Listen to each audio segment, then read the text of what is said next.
Assalamu alaikum. Today we are going to discuss on latest development of Iran war. It is quite interesting to see that USA has formally, you know, sent a ceasefire proposal, 15 point proposal to Iran. So it is, I think, not relevant to discuss all those 15 points, whether these are feasible or not. But the interesting point is that it is the United States, and ultimately they forwarded the ceasefire proposal via Pakistan, and uh, it is very important to note here that it is the war was initiated by the United States and Israel, and the war was not initiated by the Iran. So this war was imposed to Iran, unilaterally by the Israel and USA. So Iran has nothing but to retaliate, and it has the right to retaliate under UN Charter, right to self-defense. So, and the question is, the so-called superpower, in fact, the only superpower in the world, United States of America, why they could not able to win the wars as expected, because um, as Donald Trump, in the very first day when Ayatollah Ruhollah Khomeini was killed, along with other senior leaders, Donald Trump's set out his Iraq Iran attack plan, and his ultimate objective was to topple the Iranian theocratic government, and to facilitate regime change. And he called the pro Western democratic supporters of the Iranian people to come forward to the street to revolt against the existing regime, and to ensure regime change, that the US help is underway.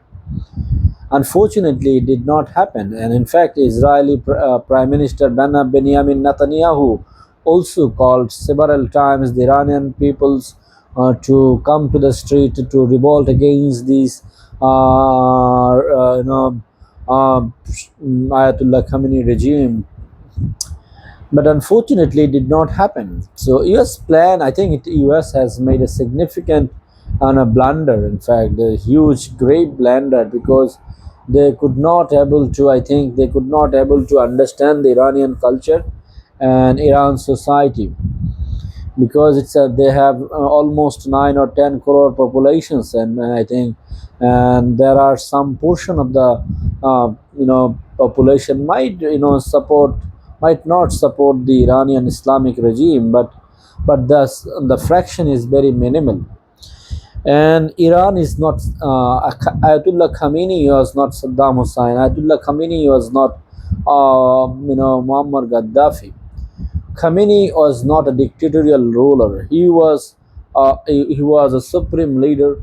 He decentralized his powers amongst different organizations, different groups, different militias, different powers. He ensured a very effective parliament and judiciary.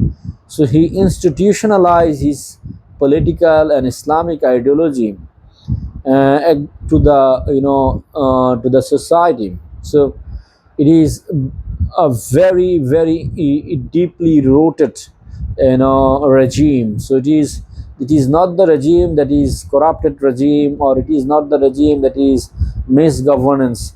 They have ensured quality of governance. They have, and in fact Iran is a, as we all know about the Persian civilizations, and they have a significant contributions in the development of science and technology throughout the history.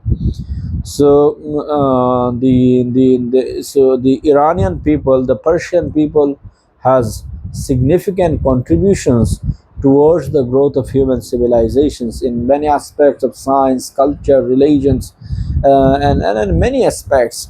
So they have ethnic technology. They have indigenous military technology, which is quite unknown to the West.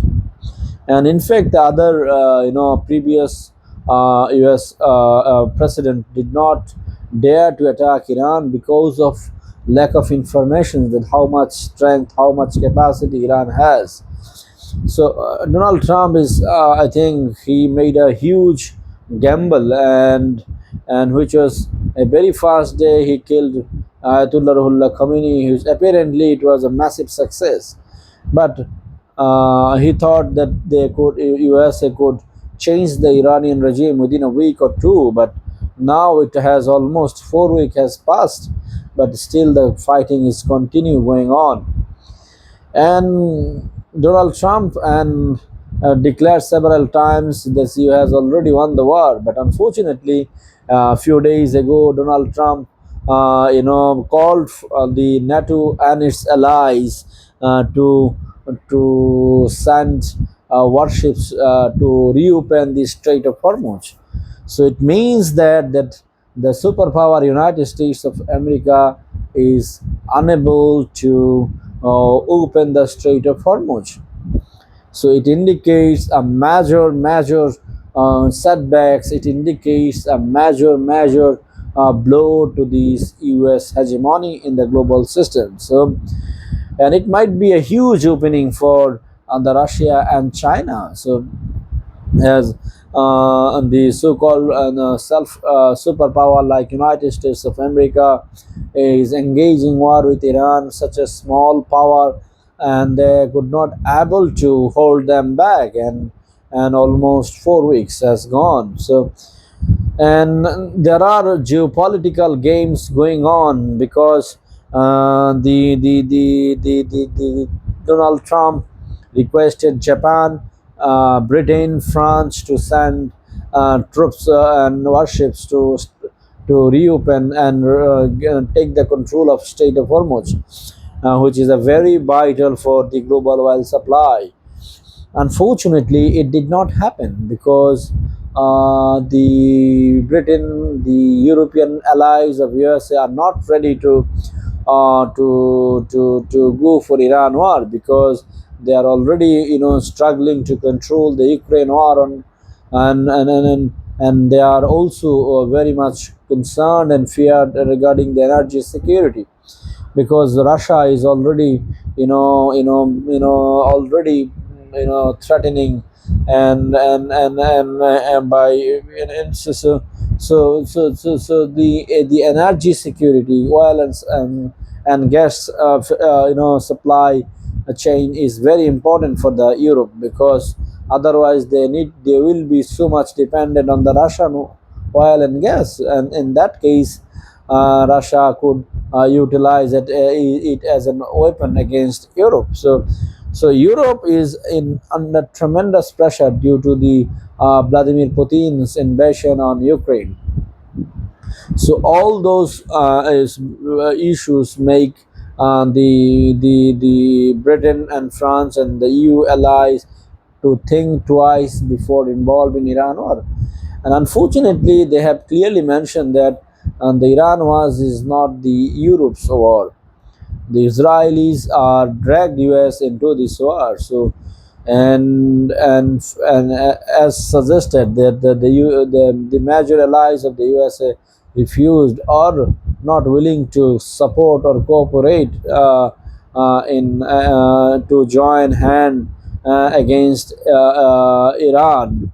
So this is a very interesting development, and Donald Trump in reply has said that this decision not to join in Iran war with USA could be a major blow for the NATO in future. So it indicates that in future, if NATO countries are affected by any other countries, that US will not provide support. So this indicates a significant fracture of European Union and US relationships, and that is a huge advantage for China and Russia. So whatever the reasons, so if we look at the latest development, ultimately United States of America has sent 15-point proposal of ceasefire to Iran. So it indicates that ultimately United States of America are seeking ceasefire. So it is now evident that and they could not, though they initiated the war, and now they could not end the war. So the ending is not their hand. So it clearly indicates that the war is go beyond Iran. One is now the Iran war is beyond USA control. So, and it might, open up the new geopolitical game. It might be the opening step for the new global systems, and this might be also the end of US unipolarity in the global systems. Thank you.